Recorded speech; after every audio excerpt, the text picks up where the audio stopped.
All right, so number 73, I'll type it in. And I notice we have a new variable here, so I got to type it in as n is a var. That is n. I'm also going to say assume. Let's see, n is an integer. I'm going to make that assumption. All right, hit return. And I want to put the limit down now. So limit, lim. Oops, I didn't put the function down, did I? Let's do that now.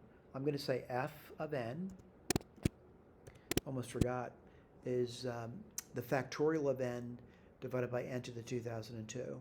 I'm going to do the limit. Let me just type it in.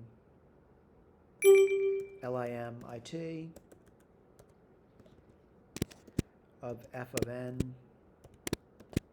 and I want n to go towards infinity. Let's see what happens. It says it's plus infinity, right? We're expecting to get that. Yes, we're expecting to get that. Now, I want to go back to the code, and the code is over here. And, you know, I didn't write down assume that n is an integer. You don't have to. Factorial can actually be graphed out where it's a real number. And that might seem strange to you, but I want to just briefly talk about that. Let me graph it out. And I'm going to graph out x factorial.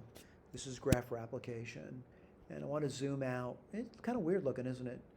And you notice that I'm getting something over here. And someone says, that's really bizarre looking. I wouldn't expect to see that. You know what? You don't expect to see a lot of things. They may want to think about what that means and maybe go to the internet, particularly YouTube, and start to search videos on graphing the factorial function. All right? Now, granted, I will say this, though. Graphing out the other guy, which I'll be honest with you, to me is not an easy graph to come up with, is x factorial divided by x to the 2022. When you do that, you get these extreme spikes over here.